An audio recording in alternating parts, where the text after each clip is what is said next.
relentless in spirit. You're listening to The Charlie Kirk Show.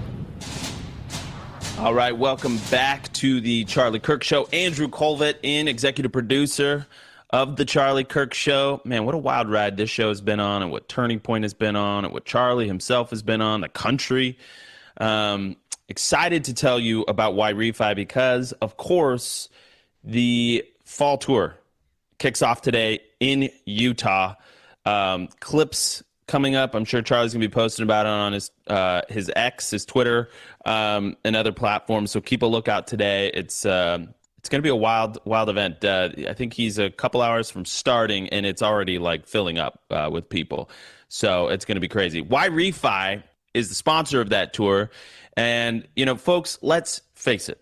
If you have distressed or defaulted student loans, private student loans, nobody is coming to bail you out.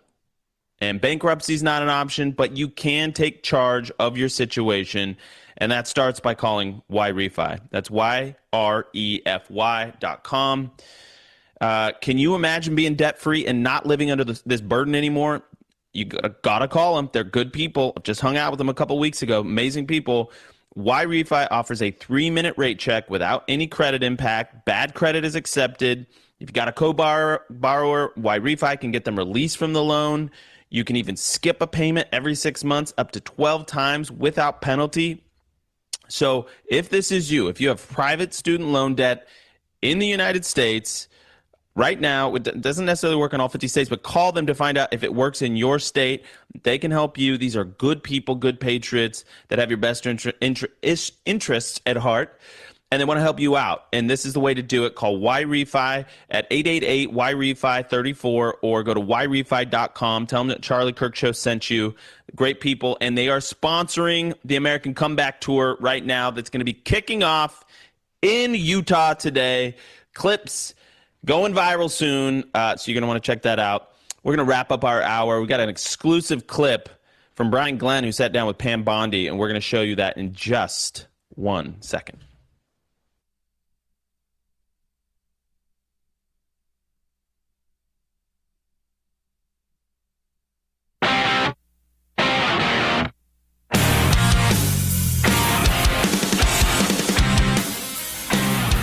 All right, welcome back, everybody.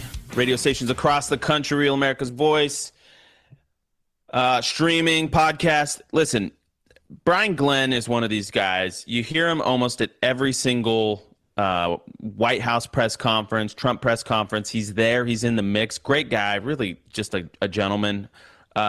He's the White House correspondent for Real America's Voice, and he got an exclusive moment with Pam Bondi, an interview with Pam Bondi, and on their way to Chicago.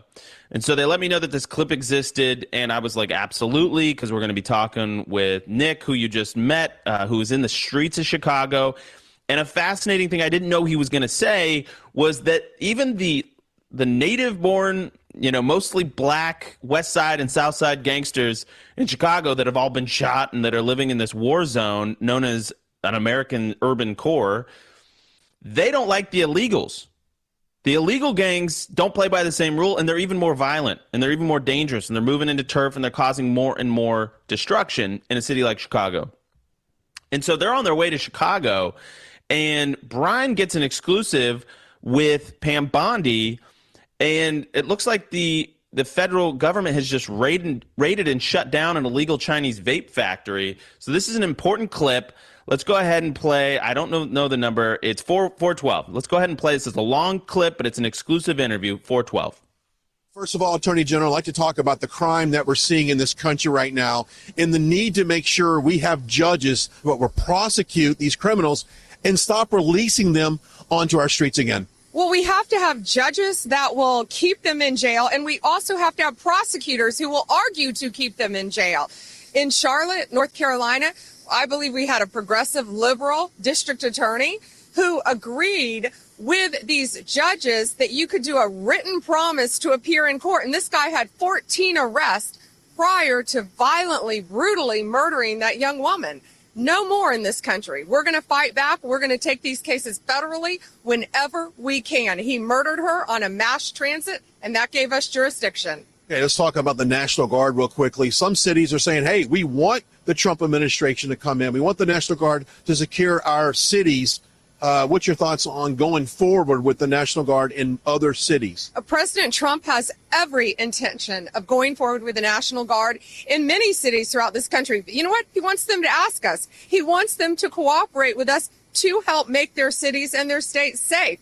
Crime is rampant throughout this country. Look what we've done right here in D.C. It's beautiful now. It's safer. It's getting even safer every single night with our Guard, with our DEA, FBI, ATF, U.S. Marshals, working hand in hand with Park Police, with Metro, with Transit Authority, and the National Guard. So we're going to continue to do that. Stay tuned. We're going to continue to do that throughout this country. Just a few weeks ago, parents and kids, they went back to school. Now, under the Biden administration, parents, if they showed up at a school board meeting, they were basically deemed domestic terrorists for speaking out. You just pushed out a memo about parents' rights. Just talk about how important that is moving forward. It's extremely important to President Trump and to our entire administration. Parents have the right to direct the moral, the educational, the religious leanings, dealings with their children, not up to teachers, not up to school boards. Parents have the right to peacefully protest, to be heard at school board meetings, and not to be declared domestic terrorists. We are going to protect our parents, and they in turn can protect their children from transgender books in elementary school, to be safe, to boys staying in boys' bathrooms and girls staying in girls' bathrooms. Thank you. Great work there from Brian Glenn, the White House correspondent from Real America's Voice. My understanding of that clip is that they were on their way to Chicago. Brian caught her on the tarmac. Maybe he's traveling with her. I'm not sure, but that's the Attorney General Pam Bondi. And you see that, especially that clip, that portion of the interview where they're talking about the National Guard in these cities like Chicago, and then you contrast that with some of the footage that Nick Shirley got out of the west side of Chicago with those gangs and those rappers, where they've all been shot and they protect their blocks almost like a mini nation state. And this cycle of violence continues on and on and on, and they even call it a war zone. Chirac, they actually say it's a war zone in the footage that Nick has. These are people living in America, but it is not like the America you or I probably know. It is much more dangerous, much more violent, and the cycle of destruction and death and murder just continues on, and it spirals out of control. Something has to be done to stop the cycle. I think that's the message, that something has to be done to stop this cycle, and that requires bold action. That requires steamrolling these feckless Democrats that seem to love crime for some reason. Never fully understand it. But something has to be done. The cycle has to be stopped, and we have to make America safe again. And I hope that President Trump moves forward forcefully. Dr. James Orr from Cambridge with Charlie Kirk in the next hour. Don't go anywhere. We'll be right back.